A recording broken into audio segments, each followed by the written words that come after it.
Hi fire signs, Aries, Leo, and Sagittarius.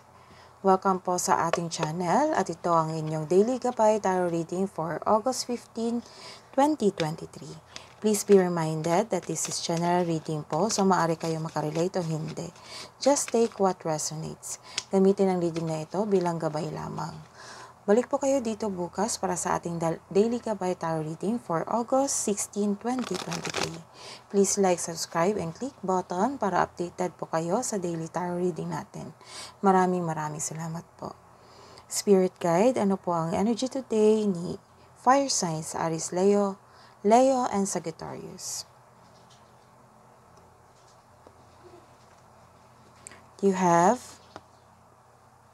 Reverse card, King of Swords, and Four of Cups, upright card.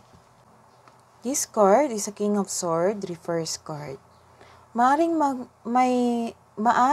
magpahiwatig ng labis na pakiramdam ng intelektual na higit, na kahusayan o kumikilos sa mga paraan ng paghatol.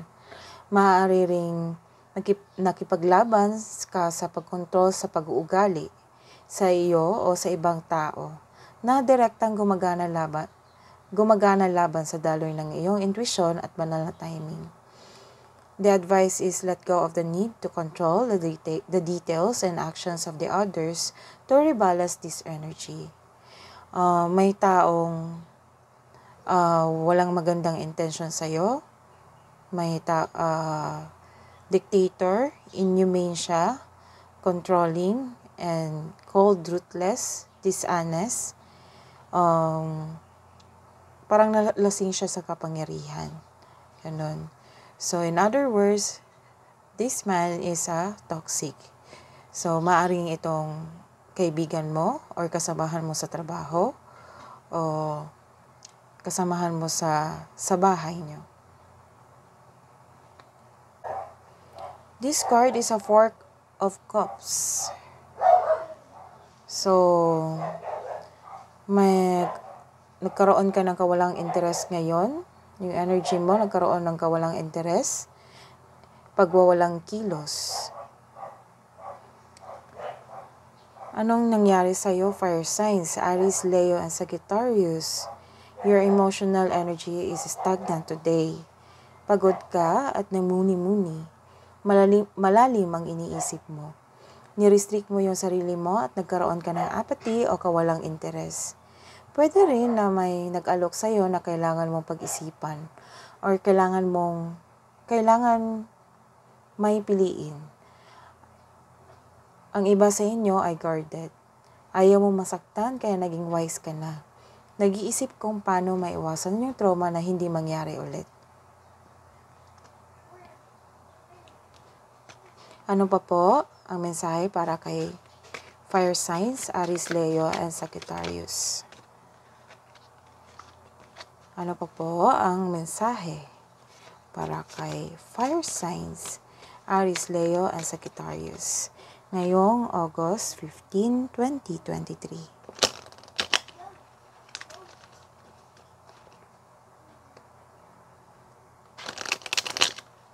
Spirit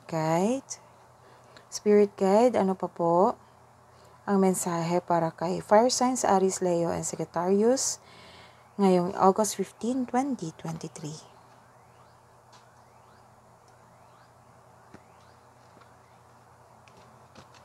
So you have reverse card, Ace of Wands, and reverse card, Justice.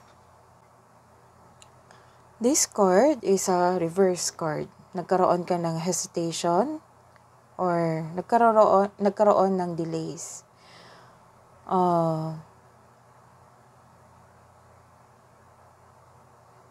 Nakaramdam ka ngayon ng kabiguan. May ilan din sa inyo, kulang ang knowledge mo, saka mo makuha or maging ready sa sitwasyon. May ilan din sa inyo or kasamahan mo, naging immature or immature pa sa mga plano. Walang strategy, hindi pinag-iisipan.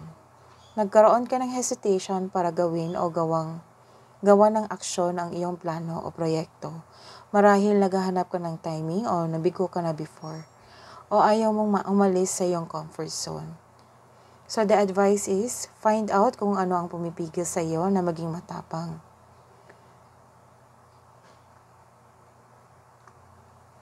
Next is the reverse card, Justice.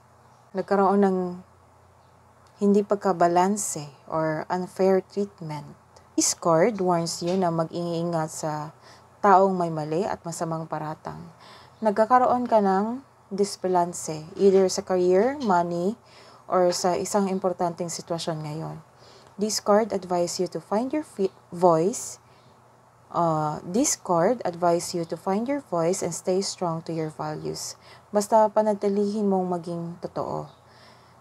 Sa kasabihan pa, with the right values, reward comes.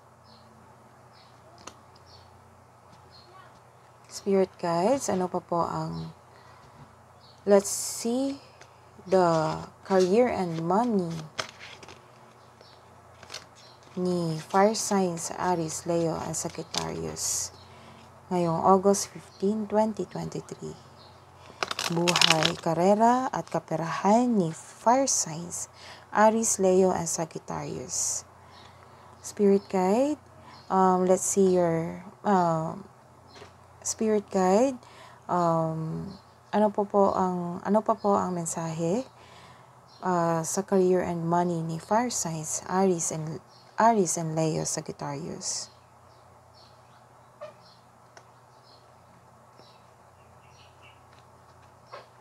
You have Two of Pentacles and Eight of Cups. This card is a Two of Pentacles. Nagkaroon ng balanse sa iyong kaperahan. This card tells you na tamang pag-manage ukol sa pinansyal at budget para mas lumago pa ang iyong kaperahan. This card is Eight of Cups. This card is Eight of Cups. Nagkaroon ng pag-alis or nagkaroon ka ng desisyon na mag-move on. Sa buhay, karera at kaperahan, ready ka na naiwan mo yung kasalukuyang trabaho na walang nangyayaring growth. Gumawa ka na ng action para umalis dahil hindi na ito nakalain sa iyong goals at ambition sa buhay.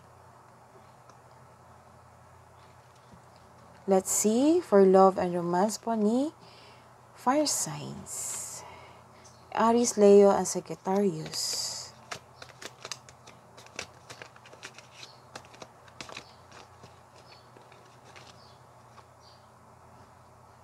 Fire signs Aries, Leo, and Sagittarius ngayong August 15, 2023.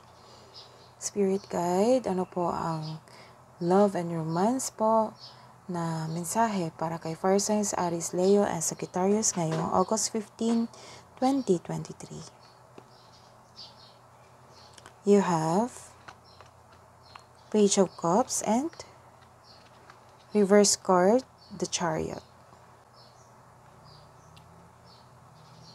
This is love messages, playfulness, and emotional intelligence. Sa buhay, pag-ibig o romansa, may news of new love na parating. May nagpaparamdam sa iyong bagong maniligaw. Pwede rin i-enjoy ka ngayon sa bagong passion mo. Para sa mga in relationship, may sasabihin o makatanggap ka ng mensahe mula sa iyong kapareha na mag-set kayo ng date o outing. This card is the Chariot, reverse card. You have lack of confidence na magtanggap ng bagong energy o bagong tao or bagong maniligaw.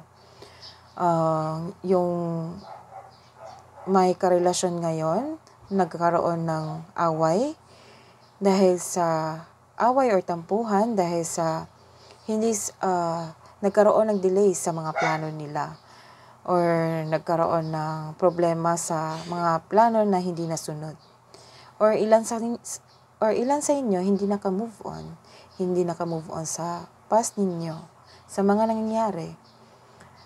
This card advise you na you need to create a solid foundation para sa couple.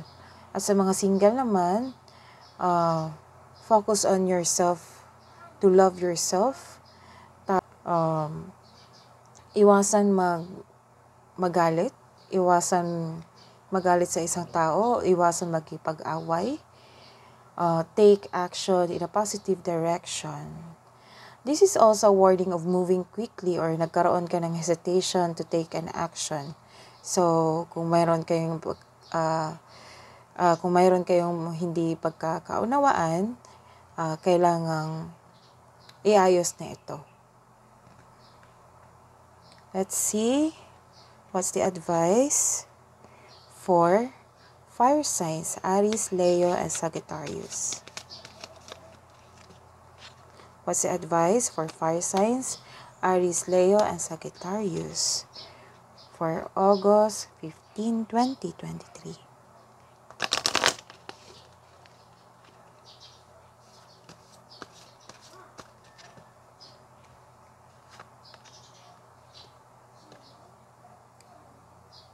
Remove the limiting labels you're wearing.